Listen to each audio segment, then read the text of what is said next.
Hi guys, welcome back to Dark Matter Podcast. I'm Avalon. And I'm Dominique.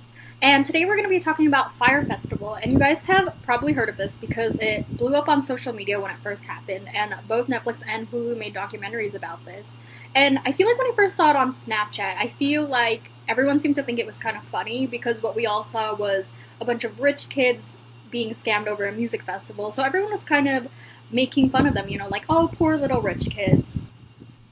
Right, but like as more information kind of came out and there was ultimately those documentaries about it, I think people really started to realize how serious the fraud actually was and how much damage was done. And it wasn't just a matter of like a few rich kids that got screwed over. It was actually a big issue. And I mean, people that were like completely uninvolved with the festival ended up losing their livelihoods over it. So there was a lot of damage done, and that's what we're going to get into in this episode.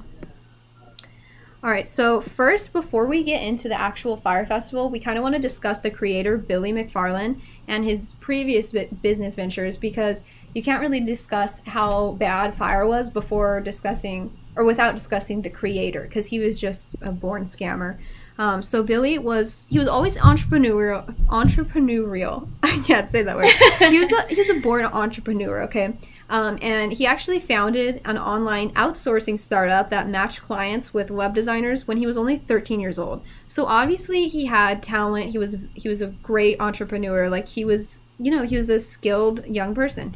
And after high school, he ended up enrolling in Bucknell University, but he dropped out in May of his freshman year. So obviously he was not one that did things by the book. So again, entrepreneur, super smart, super talented, but he just didn't really go about things in the way that would require hard work. Unfortunately, I think he kind of tried to like find his way around things and pretty much just scam his way through life.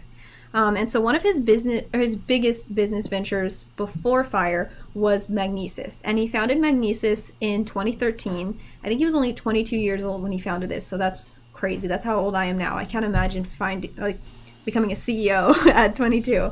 But oh yeah, I wouldn't either. Yeah, like that's insane. But so he founded it in 2013. And he had $1.5 million of investors' money, which again, at 22, that's insane because you have to have some kind of connections for that, you know.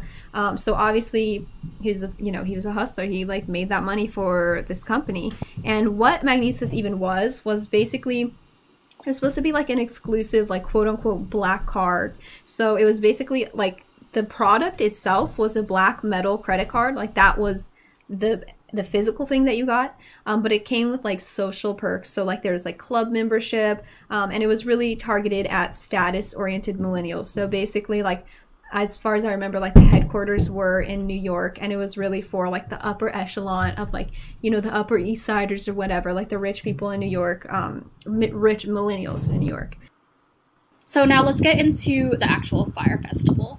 So in 2017, promotional videos were released on social media for a luxury music festival in the Bahamas called Fyre Festival. And in this video, you see beautiful models, white sand beaches, pristine clear water. It pretty much looks like it could be from a movie. And even I was like, dang, that looks like a really fun thing. I want to go there.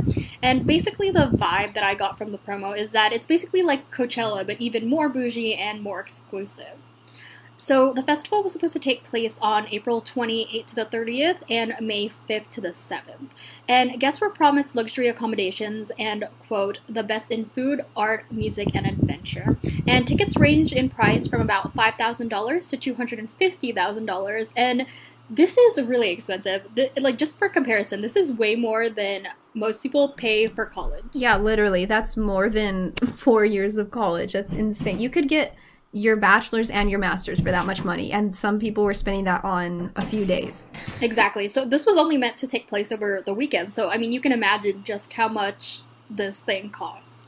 So anyway, this video was shared and promoted by a lot of celebrities as well as social media influencers like Bella Hadid, Hailey Baldwin, and Kendall Jenner.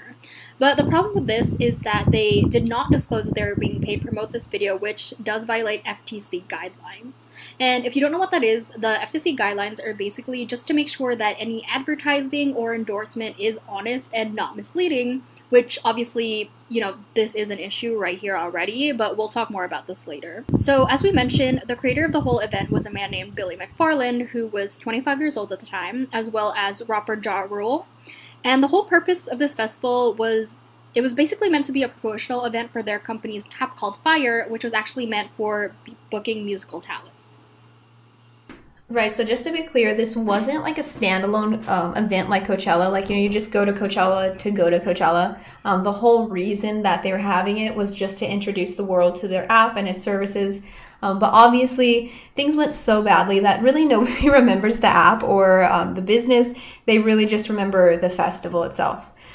So the planning and organization of the festival were just plagued with problems from the very beginning. And one of the things they say in the video, if you watch the promotional video, is that it's going to take place on a private island, which was once owned by Pablo Escobar. And if you don't know who that is, he was basically a very wealthy Colombian drug lord who was the head of a cartel known for its cocaine. And I just think it's, just as a side note, my own opinion, I think it's very... it's just like, it's, I guess, unfortunate, but like in a just weird way, this was a huge part of the appeal. Like, they'll talk about this in the documentary too, if you watch it, that, it's going to be on Pablo Escobar's island. We're going to party like Pablo Escobar and like all these things. And I just think it's so strange because like Pablo Escobar definitely killed people. Like, he definitely ruined many people's lives, young people's lives. Like, he was a mobster. He was a bad person. And so I just think I just think it's interesting to be like, oh, we're going to party like Pablo Escobar, like on his private island. Like, you're an asshole, but okay. But like, yeah, that was definitely like a huge part of the appeal for people, was that it was owned by Pablo Escobar. Yeah, I mean, I didn't really get that myself either. I mean, I guess maybe it's just like the forbidden aspect of it, or like because he was so infamous. But yeah, it's true that that was used as kind of like an advertising thing meant to lure people. And actually, the fact that they advertise this is the reason that the original location fell through.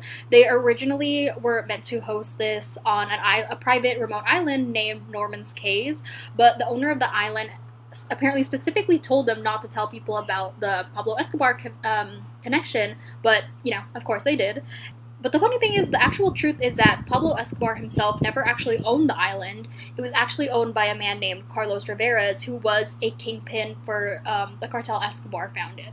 Right, and once the owners found out that they were using Pablo Escobar's name in their advertisement, and just a little background, I think the reason they didn't want him to do that was because they were really trying to rebrand the island. Obviously, you could imagine if you owned an island that was known for being a drug cartel hotspot, like, you would want to rebrand. So I completely understand that they didn't want to be known as that anymore. And so as soon as they found out that they were in fact using Pablo Escobar's name in the advertisement, they just immediately canceled their deal. They're like, nope, you're not having your little party on our island.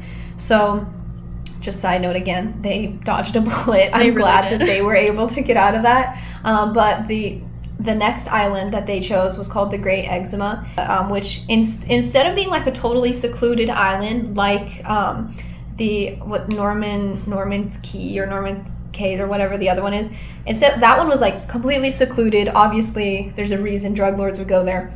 This one, though, Great Eczema, was not at all secluded. In fact, it was a tourist destination. There was even a sandals resort there. So definitely not what they were trying to sell, this idea of like secluded island that like nobody lives on or anything.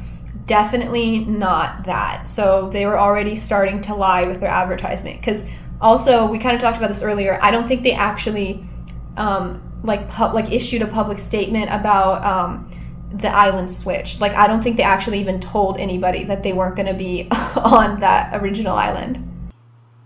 Oh yeah, they definitely didn't. I think they tried to hide it as much as they can, actually. I feel like they just kind of kept the promotional videos, kept the pictures from that specific island, and then kind of just moved the location without really telling anybody. Yeah, exactly. So they definitely just were very shady from the start about it. And also a side note that I just rewatched the documentary, so I remember they mentioned this, and I thought it was so interesting, is that they basically chose the busiest weekend of the year to book this island, because there's like a sporting event that happens every year in this area, and it's so incredibly popular that the hotels can sell out up to a year in advance just for this one weekend, because everyone comes over just to see this sporting event. And the island's population literally doubles during that weekend every year. So just to give you an idea of how many people come there. And the Fyre guys apparently did not think this was an issue, and they booked it on that weekend anyways.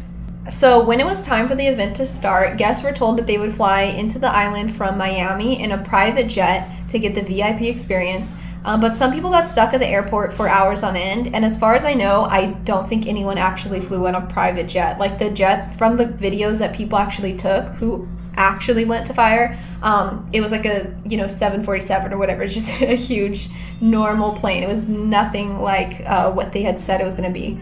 And then as the partygoers started arriving on the island, it looked absolutely nothing like what they were promised. So it became obvious very quickly that everything was incredibly disorganized, and instead of luxury villas like they were promised, there was disaster relief tents set up everywhere. So literally the tents that you would use in the case of like a hurricane, that's what was there, instead of these like luxury villas that they were paying a lot of money for, and attendees even said that when they were trying to get their luggage, people were just tossing things out of a shipping container in the middle of the night. So they didn't have any kind of, they didn't label them or anything. They literally just threw their bags out of a shipping container in the dead of night, and you just had to hope to find your own bag. That's so crazy. I would be incredibly pissed if that were me. Like, not only because of the fact that I spent thousands of dollars to go to this festival, but the fact that, it's so disorganized, the fact that even my things that I brought with me are, like, hard to find. So they were also promised gourmet meals from Steven Starr, but instead all they got were literally just bread with a piece of cheese and a salad.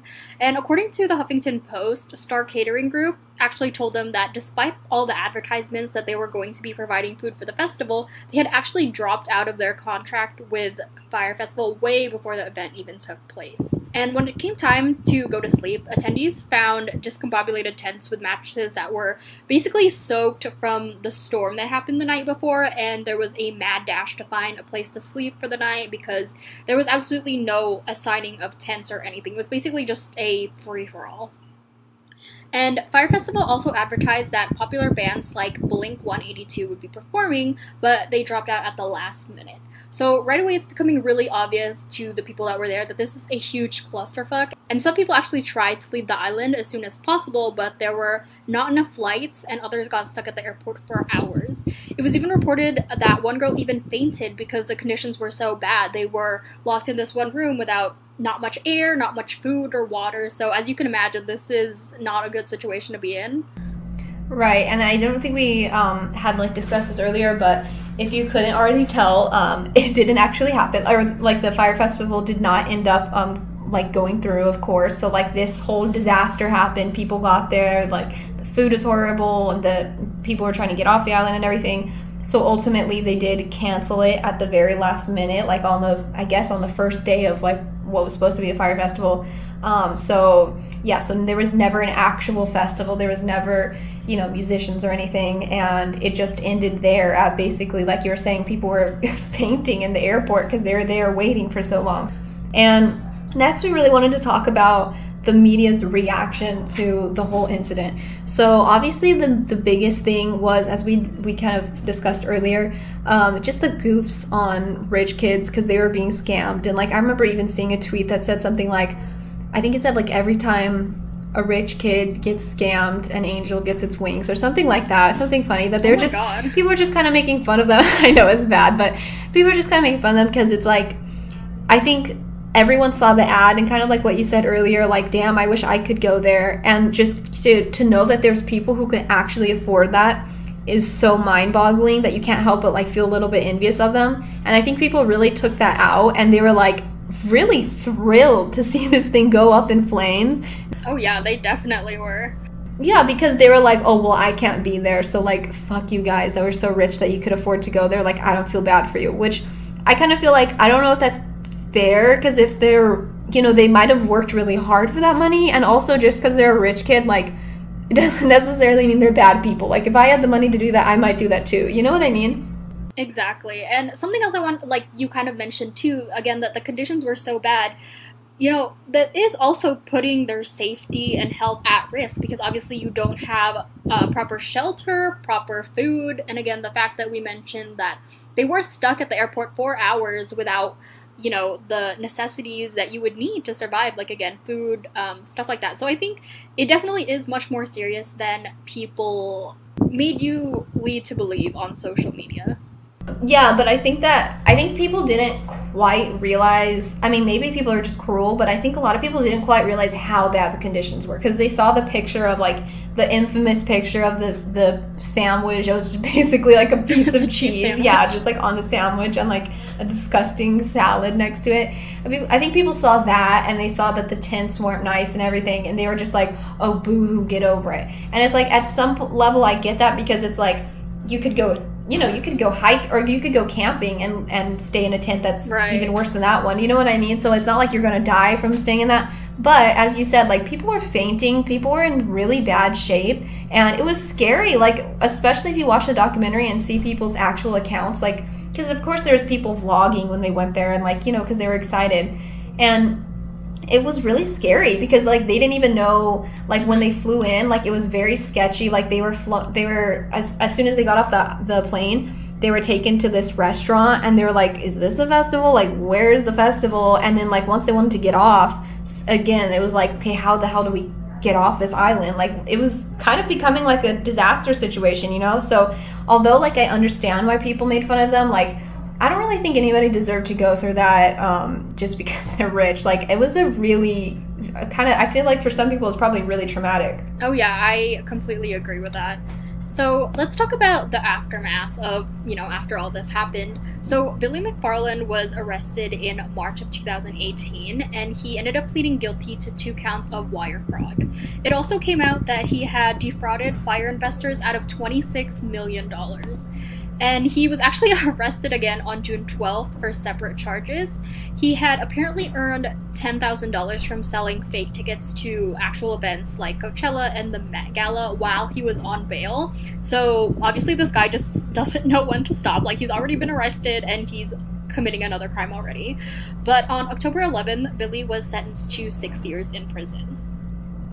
Right, and I just think that's so funny, like what you mentioned about that, like, literally while he was on bail, like, while he was waiting to be sentenced, he started another scam. And I remember they mentioned this in the documentary, that some of the things that he would say, like, or some of the scams that he was running would be things like, oh, like, here's like a meetup with Taylor Swift for, like, a low price or whatever. And they were easily debunked because, like, for that one, for example, Taylor Swift, I guess, openly says that she doesn't do meetups. So, like, obviously that's not going to happen. And then he would sell tickets to things like I remember with the Met Gala even, like, I think it's Anna Wintour or whoever, I think she runs Vogue. I don't know anything about fashion, but, like, I guess she personally picks who's going to be there. And so obviously you can't just like buy tickets, you know what I mean? Or it might not have been a Met Gala, it might have been something else.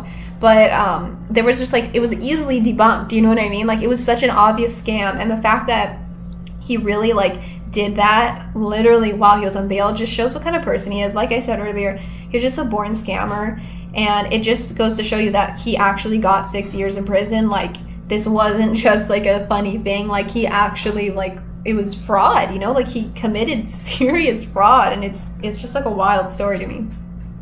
Yeah, and we kind of talked about this earlier about how I feel like if he had just actually put in the actual effort and work to make a legit business, I truly think he could be successful, because, I mean, if all of these, like, scams have proved anything, it's the fact that he has these good ideas. If only he had actually meant to kind of, like, actually intended to do it instead of scamming people. Like, I really think that it could have turned out to be a good thing. Yeah, definitely. And, like, I know, like, from the people that I saw in the documentary, a lot of them were, like, that worked for him. I mean, like, a lot of them were much older and, like, very experienced in their field. So it's not like he was pulling the wool over just, like, a bunch of, like, dumb, like, unexperienced or something people. You know what I mean? Like, there was, like, people who really believed in him, who had experience in the field, who, like, knew that, like, he had potential, and, like, he was smart, he had talent, and, like, there's a lot of people that believed in him, but, he just squandered it. He chose to just be a scammer. Like, it's funny, this is a side note, but like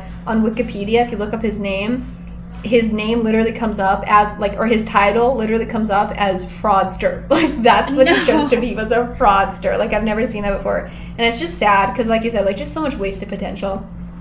Yeah, definitely. And then we mentioned briefly before that Billy went into this venture with the rapper Ja Rule, but I was never really able to find any evidence as to how involved he actually was with, actual planning of Fyre Festival. But when this whole thing blew up on social media, he basically tweeted out that he had no idea what was happening, but that it was not a scam, because that's what originally people thought, because they obviously paid a huge amount of money and they got all this like shitty accommodation, shitty food, stuff like that. But he did want to clarify, like, it wasn't a scam. Obviously, it just wasn't well planned. But then he goes on to say that it was not his fault, but that he will be taking responsibility for it. And I'm just like, well, you did put your name and face on it, so I would argue that it's partially your fault. Yeah, and that's such a classic and manipulative thing people say. I think that, like, it just kind of shows that he's somewhat guilty in my mind, because when people say, like, oh, it wasn't my fault at all, like, I have no culpability in this, but I'll take responsibility for it, it's like, okay, can you just think about that logically? Can you think of a time, like, other than to save somebody else, like, that you actually did not do something wrong, like you got like blamed for something that you didn't do, and you're like, wait, I didn't do that, but I'll take the responsibility. Like, that's not, you know what I mean? That's not how you react to that kind of situation. Like, it's just so annoying and like manipulative to tell your fans, like, yeah, it wasn't my fault, but I'll just take the responsibility because I'm just like such a good person. It's like, okay, dude, like, relax. Like, I think he definitely had more knowledge than he might let on. But at the end of the day, he never served any time or anything. He was, cleared of any wrongdoing. Yeah, so I agree with you. I don't know how much he had to do with it, but definitely I think he knew more than he said he did. And I think another part that we wanted to talk about, we kind of mentioned this earlier, is the models and influencers that were in the initial ad. So, like, do you think they're culpable, or do you think, like, how much did they actually know about what was going on? Because, they could have, in their mind, it just been like, we're participating in an ad for this, like, festival that's happening, but there's no reason for us to think it's not going to happen. I mean, it's like if you went to Coachella to do an ad, there's no reason to think, like, oh yeah, they're not actually going to do what they're saying. You know what I mean? Like, I feel like in their mind, like, they might have just thought it was going to be fine, or maybe they thought it was sketchy, but they didn't know the extent of it, and they should have done a little bit more research. Also, in addition to that, they didn't disclose that it was an ad, which is, as we said, is illegal. So I wonder if they ever got fined with that. So I just think that's an interesting aspect too, like, how guilty are they? Yeah, and so I was curious about this as well. So I looked on the FTC website, and they said, quote, "Practices inconsistent with these guides may result in corrective action by the Commission under Section 5 if, after investigation, the Commission has reason to believe that the practices fall within the scope of conduct declared unlawful by the statute." So, again, I don't know if they were fined or charged at all, but what they did definitely was against FTC guidelines, because they did not disclose that they were being paid to post these videos and promote it, and obviously that's just very unethical. And something I want to mention too is that I studied communications in college, and one of the classes you have to take is a media ethics class, which is obviously very important. And one of the things that is taught to you right away is that if you are like a journalist, or just an influencer in any way that your people would trust your word, then you definitely have to disclose if you are receiving anything in return for either like a review, or again, like, just anything in general. You are generally not allowed to accept like any gifts or something that could potentially sway your opinion. And obviously for like social media, this is completely a different thing. Like, a lot of influencers and YouTubers do post ads, and they do disclose. So I think in and of itself, like, that is not wrong. But again, the fact that they were not upfront and honest about the fact that they were paid to promote this is the problem here. Yeah, exactly. And I think that that's something we discussed, that, like, if you say, like if you post an ad, I mean, because the thing is, we think of ads as like commercials, but in this day and age, that's not what ads really are. Like ads, the really powerful ones are from celebrities or from influencers on their page, and it can be so like convoluted that you don't even know what's real and what's an ad. You know what I mean? So if you're posting something on your Instagram or on your YouTube or whatever it might be, and you don't disclose that it's an ad, then your followers are gonna take it as this person had a good experience with this product, so I'm gonna go buy it, because it's basically like reading a review on Amazon or something, you know? So that's very different than if you say, hey, I'm sponsored by so-and-so today, this is, you know, what I'm gonna like talk about their products a little bit, and they paid me to do that. That's different, because I know when I see that in a video or on Instagram, and I see that it's an ad, I'm not gonna take it as, you know, oh, this is a great product, like I'm gonna believe every word they say. I take it as like, okay, they're getting paid to say this, let me do research on my own, you know what I mean? So it's very, like you said, it's very wrong, and I think if anything, we'll kind of talk about this later too, like there are final thoughts, but I think one good thing that did come from this whole fiasco is that FTC guidelines actually got a little stricter, or I don't know if the guidelines changed, but I know that they at least started cracking down on this more, because I think that the models and influencers had such a big role in the advertising. Like, I mean, pretty much they were the advertising. Like the video alone wasn't gonna just, you know, become viral from just existing. Like pretty much the advertising was the influencers. So I think like from that, like I heard that the FTC like really started to crack down on these things and really force influencers to distinguish between what's an ad and what's their honest opinion, because, you know, that is really important. And we were kind of talking about this earlier, that social media is still like the wild west of marketing. Like it's still kind of like a new territory. So it's, you know, sometimes things like this have to happen for them to crack down and be like, okay, you can't do that. Okay, so next we really wanted to get into the aftermath for the island itself and the inhabitants, because I think that might be something people kind of overlook, unfortunately. Like, you know, they talk about the celebrities and the people who started the event, but they don't even talk about the people who were really hurt most by it, because the rich kids weren't the ones who were hurt most by it. It was the people on the island. So many of the resort owners that provided services and food for the festival were never paid, which obviously had a huge impact on their life, because they were putting money into this and just never getting a return on it. And there's actually $250,000, so $250,000 that is still owed to the people of Great Exmouth. So that is really sad. Like that's a lot of money that they just never got, you know, I know that in the documentary they mentioned that like basically every person on the island that was capable was working on Fyre Festival at some point, and they just didn't get paid. Like that's insane to me. Right, and it's really sad, because I know somewhere it was said too that this Fyre Festival thing was actually supposed to bring jobs into the Bahamas and help their revenue, you know. So something that kind of was promised that would help them and their economy instead really ended up being a detriment to them. Yeah, exactly. Like that sucks that they made it seem like it was going to be this like huge thing that benefited these people, and it literally ruined their lives. And one instance of that was a woman named Mary Ann Roll, who had to dip into her own personal savings to pay her employees after Fyre didn't pay them. Because to my understanding, I think they were supposed to do some sort of like catering or something. I don't think Fyre knew what was going on at all, honestly. But I think they were supposed to, yeah, I think they're supposed to like cater or something like that. And basically, again, she paid for it because she was supposed to be paid in the end, and they just dipped and didn't pay her at all. And Fyre owed her personally $137,000, which was never paid to her. And if you watch the documentary, she talks about it. It's just devastating. It's so sad. But on the bright side for her, there was a GoFundMe that was started, and they raised over $200,000 for her, and she totally deserves every penny of that, because, like I said, her story was so sad.